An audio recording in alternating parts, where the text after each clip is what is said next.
Salut à tous, ravi de vous retrouver sur canalturf.com en ce mardi 29 novembre. C'est le prix Belle de Nuit, une épreuve estampillée List Race qui servira de support au Paris la carte, au quintet et à ses dérivés. C'est une bonne chose. Avec pas moins de 18 candidates au départ, 12 pouliches de 3 ans, défient 6 de leurs aînés. Ma préférée sera le numéro 14, Brasilera, toujours présentée à bon escient par son entraîneur Jean-Marie Béguigné. La pouliche est en forme, elle reste sur sa place de deuxième derrière Aizavoski dans le Grand Prix de Nantes, une épreuve du défi du galop. Elle est, comme je vous le disais, en forme, régulière, confirmée à ce niveau. C'est une priorité. On lui posera le numéro 3 à Rochambeau, qui n'a plus également à faire ses preuves en semblable société. Elle aura un terrain à sa convenance. Elle a pour elle son métier. Dès lors, il convient de la placer en bon rang. Le 17, Racemate, elle est issue des réclamés, mais elle ne cesse de gravir les échelons. Elle reste sur 2 succès. Le dernier en date obtenu dans un quintet plus. Ses limites sont difficiles à cerner. Mieux vaut donc la conserver en bon rang dans un pronostic. Le numéro 9, Teach Springs, elle n'a pas l'expérience de mon nombre de ses rivales du jour, mais attention, elle est en plein progrès. En atteste sa dernière victoire dans le Grand Prix d'Angers, une épreuve de qualité où elle devançait les mâles. Donc ici, cette pouliche sur la montante mérite crédit. Le 8, c'est la compagne de Kazakh, mais pas d'entraînement, de Teach Springs. C'est le 8 Floating World, présenté par André Fabre. Elle reste sur des sorties honorables dans des courses à condition. Elle s'essaye au niveau supérieur, le niveau des listed, avec des prétentions.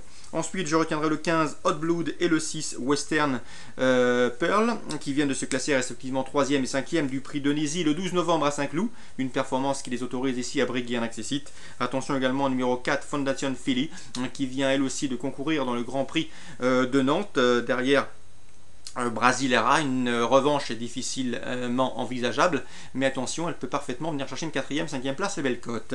Résumé chiffré pour ce quintet au féminin: le 14, le 3, le 17, le 9, le 8, le 15, le 6 et le 4.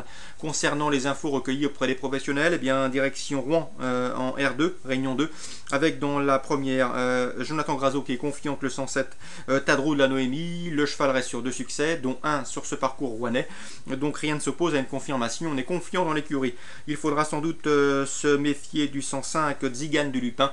La pensionnaire de Jean-Paul Marmion retrouve le trot monté, discipline dans laquelle elle a signé ses 3 dernières victoires, donc 107-105. Dans la deuxième, j'aime beaucoup le 215 Tarok, un cheval estimé par Gaëtan Ligeron. Ça s'est mal passé les 2 dernières fois, notamment en dernier lieu à Vincennes. Il faut le racheter, c'est un cheval qui a de la qualité. Il est en retard de gain, c'est ce que m'avait confié Gaëtan Ligeron lors d'une précédente interview. Donc attention à ce cheval, il se déplace à Rouen avec la ferme intention de remettre les pendules à l'heure.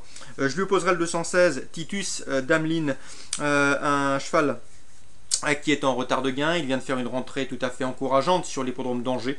Attention à lui, il devrait courir en net progrès. Concernant le 13, Terrence Mérité, Christophe Eckelaar, son entraîneur, m'a confié que le cheval évoluait dans sa catégorie et qu'il était compétitif pour une place, mais qu'il n'avait pas une grosse marche pour gagner.